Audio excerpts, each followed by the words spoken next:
Hey y'all, welcome back to my channel, and today I'm getting my grimy little hands dirty into another palette. So this is the Lime Crime Venus XL 2 palette. It's kind of old, but I got this sent to me through PR through LookFantastic. They're another marketplace website similar to Beauty Bay, even similar to what I consider Sephora and Ulta to be. So it's just like an online marketplace where they sell various brands products, and especially focusing on makeup. So they actually did give me a code that I'm not monetarily affiliated with really, but it gets y'all 25% off of your purchase, so you can gauge and look around and see if that gives you a better deal than other retailers. I did use this palette for my eye look today, so there will be a tutorial at the end of this video, but what I mostly wanted to do was just swatch everything, touch everything, get the feel of all the shadows, and take y'all along with the process and just show y'all what it's like.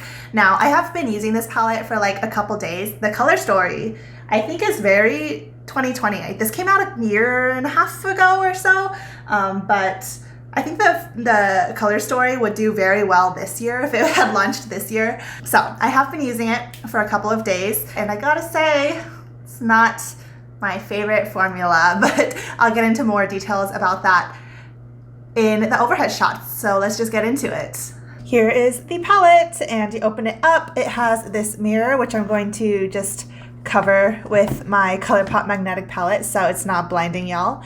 And I want to go through and swatch all of these like in order first through all the rows. And what I'm thinking is after that, I'm going to re-swatch them, but like grouped by color group.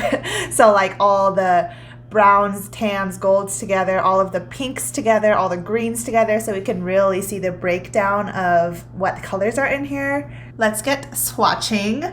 I'm just gonna go across the rows first. So first is In Bloom, and as we swatch these, you'll be able to see a little bit better like how they all perform. So here's In Bloom. It's just a plain matte. Second is Crown, which is one of the more like glittery, toppery shades. It doesn't have a very strong base color, but it just kind of gives a glitter top coat kind of effect. So there's Crown. Next is Sage, which is really like a very well-named matte color, in my opinion. That's pretty much exactly what I would expect Sage to look like. It's green, but a little bit icy and cool toned. So here is that matte green.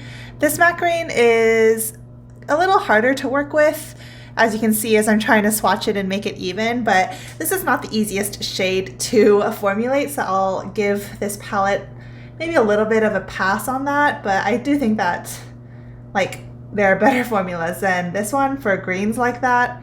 The fourth shade is Thorn, and this is another one of those kind of multi-dimensional glitter shades, and this has more of like a pink base with some blue sparkles that runs through it.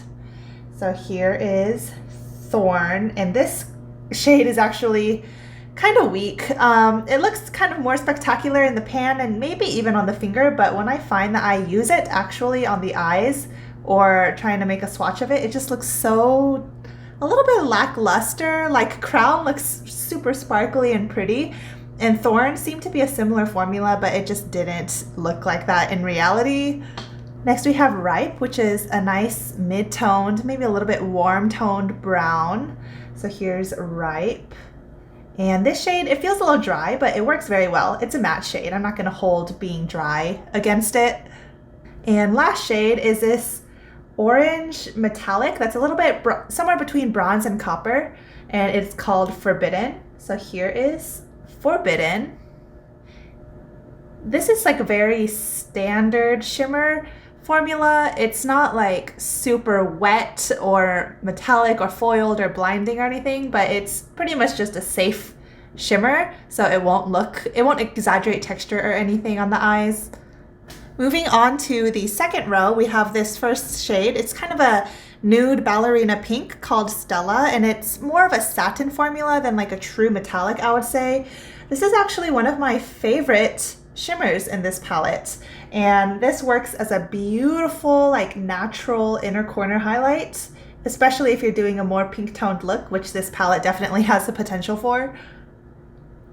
It's satin, so like I said, not super metallic or anything, but it just has a very almost bridal kind of sheen to it. Next is Myth, which is one of the glittery topper formulas. And this looks to be kind of a silvery, cool toned minty green.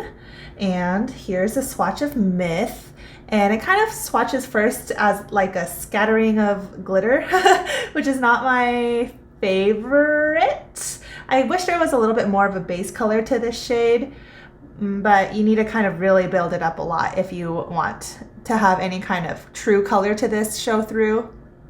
When you do build it up though, it ends up having a very pretty effect. It just takes a little bit to get there. And then also another thing with these like 4 glittery, more sheer formulas is that they're drier than I expected them to be. So another formula that reminds me of what these are going for are the Kaja Beauty Bentos, specifically the one in the kind of orangey neutral color story. It's called Orange Blossom. Those have a similar effect as these, but I think they work a little bit better than these do because these are a little bit dry and the Kaja ones have more of like a creamy emollients to them, so it just applies better using the finger.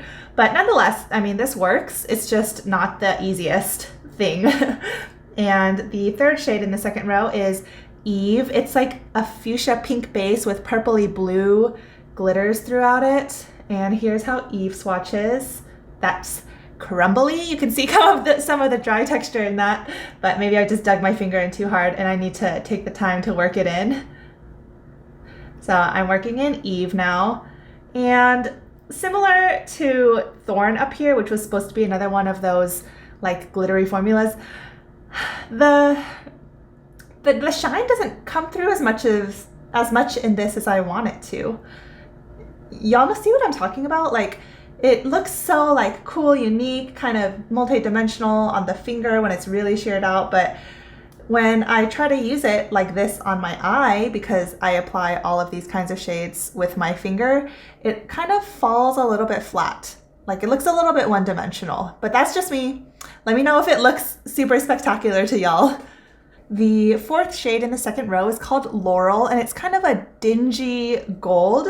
So like a gold with a little bit of dirtiness, a little bit of green, some like brown and gray in there. And this is one of the smooth shimmer formulas. It looks a little bit like Grecian, a little bit Roman to me. I know Roman and Grecian are very different. Don't come for me, people. But just a general like time period, that kind of culture vibe, that kind of gold, bronzy color story, color theme that I have in my head. Do y'all see what I see in my head? So Laurel is somewhere between a satin and a shimmer, but overall I think this also has a very pretty effect on the eye. This is a good tone for me because it's just like maybe 1 or 2 tones deeper than like my eyelid tone, so it adds some shadow, but then also because it's a satin formula, it adds a little bit of life to it as well. This fifth shade in the second row is called Radiant. In the pan, it looks very white, and honestly, I can't remember what this really looked like swatched, so we'll see. Well, that actually looks pretty white too. It looks like it's white with a little bit of pink reflectiveness to it. So here is Radiant. This shade, it does take some building. And there is Radiant after building it up just a couple of times. And to me, it pretty much looks white. So white with like maybe a little bit of pink, but similar to Eve and Thorn, like that dimension is a little bit flat.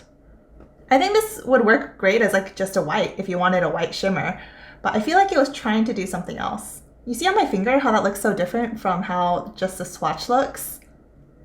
Last shade is one of my favorites. This is Ivy, and it is just like a little bit deeper than a mint green.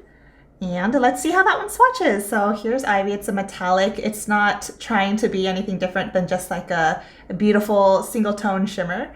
And I really appreciate it when shades can kind of perform how they are supposed to, or like they perform in a way that carries out what their intended use is.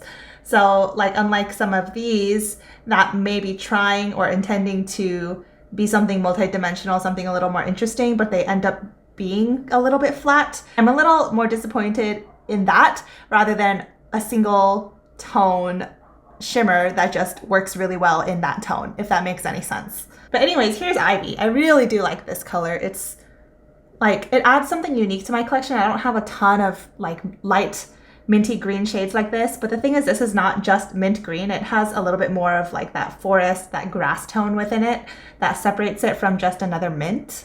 I'm out of space on my forearm, so I'm actually going to move over to my second forearm to finish out this bottom row. So first on the bottom row is West, which is this like deep, like a little bit warm of a brown metallic.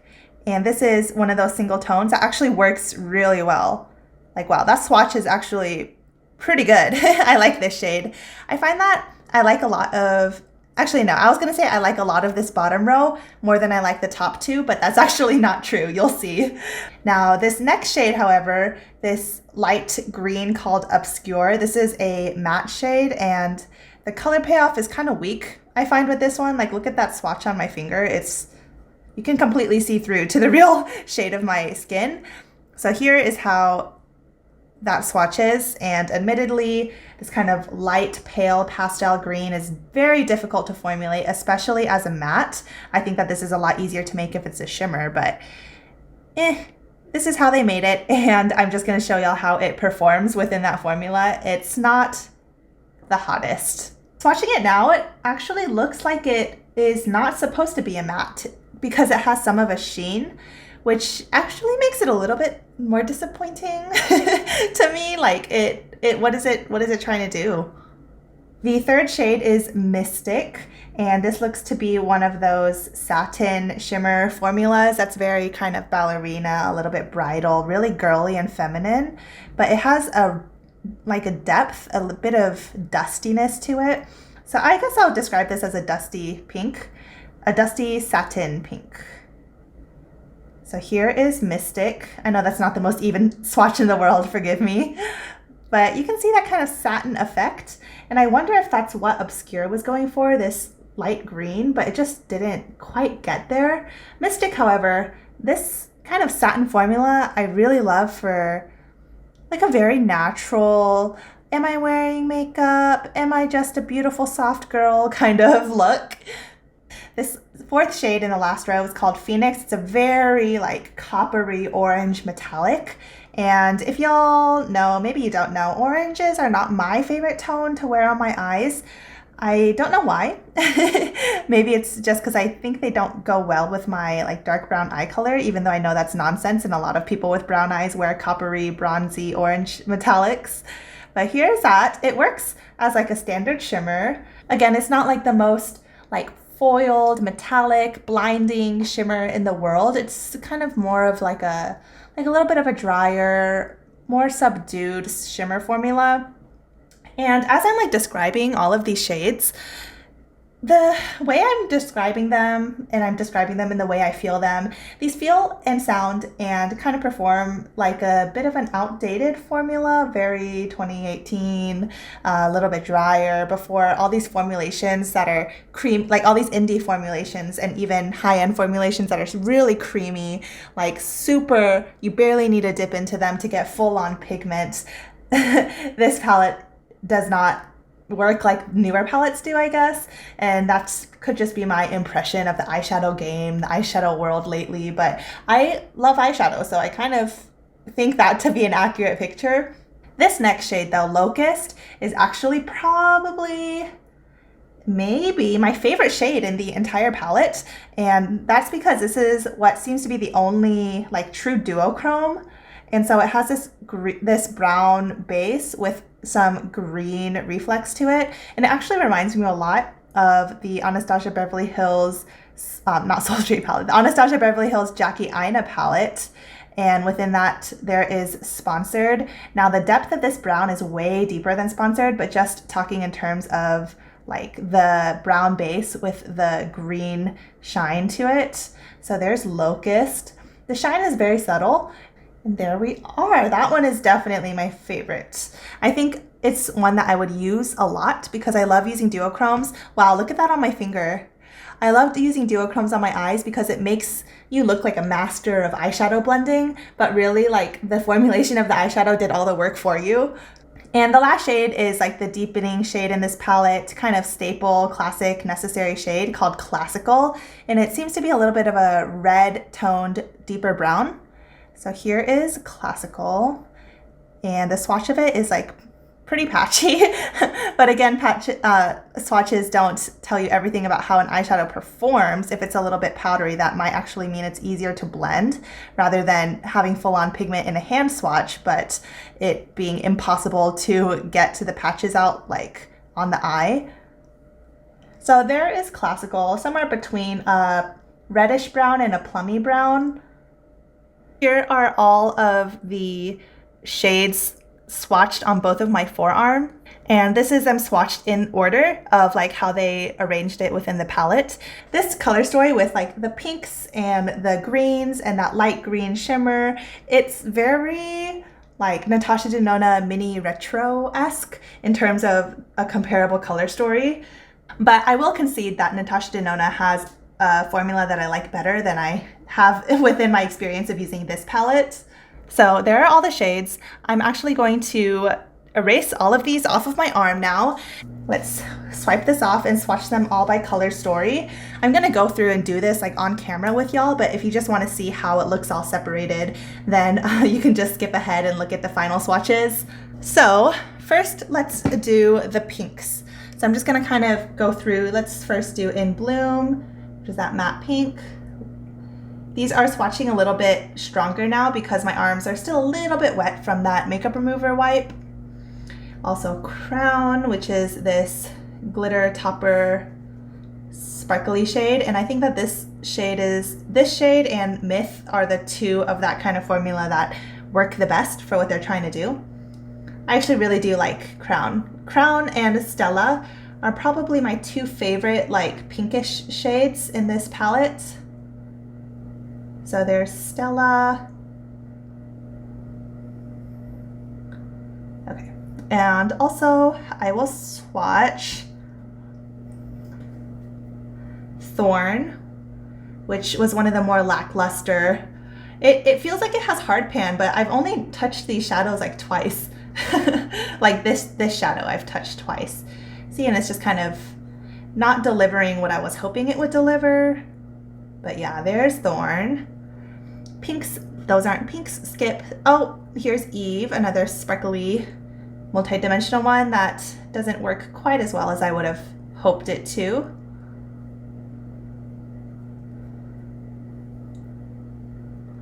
And those are, oh, Mystic is the last pink I have, and this is the kind of satin, dusty, rosy color. So those are all of the pinks. I have 6 of them, 1, 2, 3, 4, 5, 6. Next, I will do like orangey neutral shades. And the first neutral shade I'll swatch is Ripe, which is that kind of transition mid-toned tan brown. It has a bit of a yellow warmish undertone to it. And then next is Forbidden, which is quite a little bit of a fiery metallic. And another orangey shade is Phoenix, which is a little bit richer and deeper than Forbidden.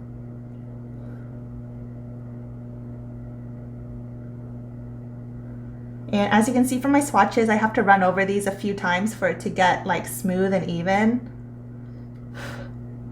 Wow, that looks gorgeous so far. Maybe I do like orange if I just pair it with pinks. Next, I will swatch West, which was that deeper brown shimmer. This shimmer is one of the best performing shimmers, I think, within this palette. And last, like just plain neutral, is Classical, this deeper matte brown. Has a little bit of plummy / red to it, and that is not the best. It's not like the best matte brown. You really have to like rub it in. But as you saw from the initial swatches, it's a little bit dry and crackly and patchy. So this arm is just filled with the like girly really feminine and romantic shades. On the other arm, I'm going to put all of the greens and maybe a little bit more of the grungy shades. First, let's start with the greens. And I'm going to start with the lightest green called Obscure. So here is Obscure, and it doesn't work super well from, what I'm wanting it to do, but there it is. I'll do it one more time. So that after 3 times of building it up, it finally gets to this point. Next, I'll swatch Ivy, which is this little minty but also earthy metallic.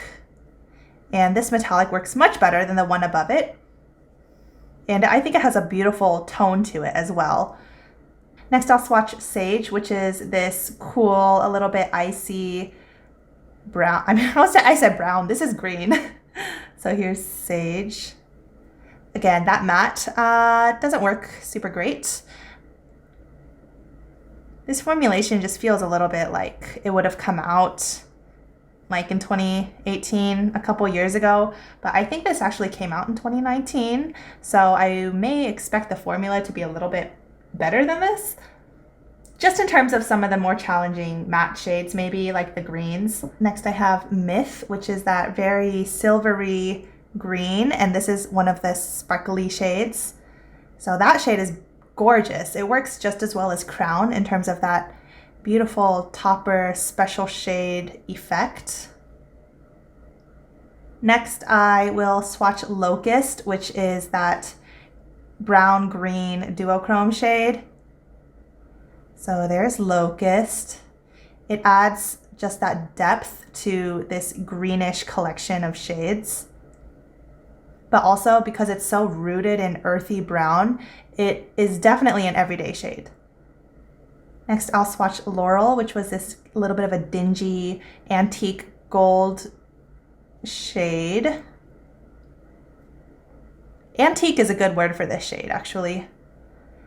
I think that's what I was trying to describe earlier with like the whole Grecian/Roman cultural like imagery. Sorry if you couldn't see that swatch, but here is Laurel again. So that was 17 shades, and we have one last to swatch, and that will be Radiant, which was this like sheer-ish white based metallic sparkly shade. This will be a very pretty like special shade, maybe for the inner corner to really brighten things up. But it pretty much just comes off as a little bit of a sheer satiny white. Kind of what I would imagine like a satin wedding dress shade to be. So I've done all of those swatches. Here they are on both of my arms with all of the pink and orange neutrals on the left and all of these green tones on the right. And swatching them all together like this, it really kind of clarifies what is included in this palette. It's a lot of pink and neutral orange and then just like a few greens. And I'm not really surprised by that breakdown. That's kind of the purpose of spreading out all the fun colors like this, so it looks like you're really getting like a super green palette or something. But this combination of the pink and green, like I mentioned earlier, it's very Natasha Denona mini retro palette kind of color scheme. This pink and green, maybe purple and green, is super trendy this year because everyone's getting into like floral and natural and gardeny, like succulent kind of color stories. And you know, I'm still here for it. So, but one thing I will say is that looking at the greens, like this green didn't perform super great. This green also didn't perform super great. And that's already like half of the green tones. So if you are wanting this palette because you're interested in this tone and this tone, I would say don't do it. Don't do it, bruh. Especially at the price point. It's, well, I think like $58 original price. So this palette in particular is like kind of a not recommend for me. I feel like it looks all pretty together and everything, and I can work with these shades to get them to look like this, but it really reminds me of like old drugstore almost formulas. And also in terms of having that like drier touch, a little bit more firmly pressed eyeshadow formula, which reminds me a lot of Wet n Wild. And don't get me wrong, I actually do enjoy Wet n Wild's formula, but I'm like, why would I buy this palette to have Wet n Wild's formula? yeah. My final opinion of this palette is like gorgeous as the color story is, I don't think the execution was completely there. So unfortunately, this is not a recommend from me. I did receive this palette as PR, but I'm really not like, if y'all watch me, you know that I'm not one to just say nice things because I got PR. I've been kicked off already, and I'm not even a big influencer, but I've been kicked off a few PR lists in my time. Luckily, this wasn't PR from Lime Crime. It was PR from LookFantastic, which is like a marketplace website, which sells stuff from like several different brands. And so I don't feel bad about slightly trashing, just speaking unfavorably against one of those brands. That's it for this video. I know this is a little bit of an older palette, but I figured that if there's anyone still looking for it, that this might be helpful, especially with a 2020 perspective, comparing this palette to maybe more recent formulas that came out. For example, Sydney Grace, amazing. Natasha Denona, softest ever, color pop, more pigmented than these and easier to blend. Yeah, so that's all. Thank you so much for watching. I hope you have a great rest of your day. Remember that y'all are my treasure. Find the beauty in every day, but most importantly, be kind to yourself. I'll see you in my next video. Bye.